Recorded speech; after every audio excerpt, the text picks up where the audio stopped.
attirer votre attention sur le fait que c'est un acteur essentiel. C'est un acteur qu'on va retrouver dans notre dialogue avec la Chambre de commerce parce qu'il y a aussi derrière des problèmes de filières de production qui doivent suivre. Donc on va lier l'ensemble de ces questions-là de façon à améliorer cette approche entre économie et logement. D'ailleurs, on en parle assez souvent avec David sur ces aspects-là.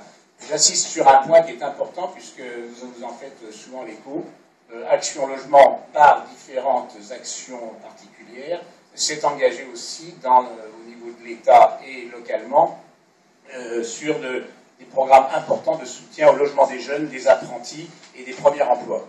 Ça, c'est très important. Vous avez la liste des opérations concernées dans le document et ça nous permet, nous, d'entrer en matière plus complètement sur cette question du logement des jeunes qui démarrent en profession, qui sont apprentis, qui changent de région ou qui doivent changer de région pour leur premier emploi à travers des outils qui ont quelquefois vieilli, les majos qui s'appellent comme ça, les foyers de jeunes travailleurs, les RHVS comme on les appelle maintenant, il y a 2 ou 3 programmes qui vont démarrer.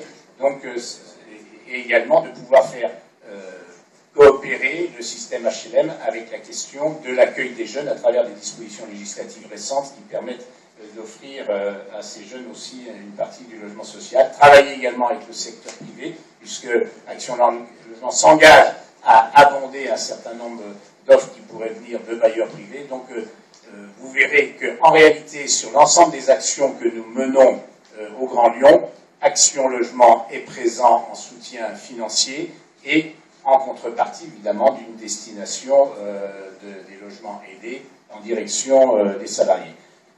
Nous avons repris cette discussion récemment dans une rencontre avec le président de l'USL.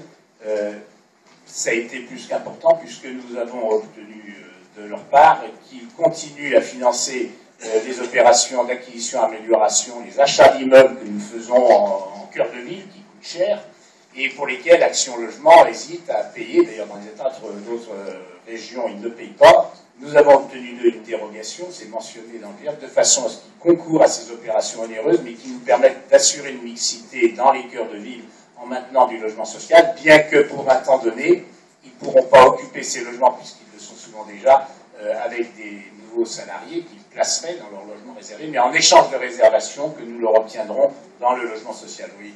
Donc, je ne vais pas décliner toutes les opérations, c'est sur l'ensemble de la panoplie de nos actions qu'ils sont là. Il était temps de mettre, j'allais dire, en forme nos relations et de voir comment on pouvait, j'allais dire, promouvoir aussi les moyens qu'ils donnent, comme les nôtres, puisque vous savez que le Grand Lyon est maintenant chef de file sur les questions du logement, puisqu'il a la délégation des aides à la pierre.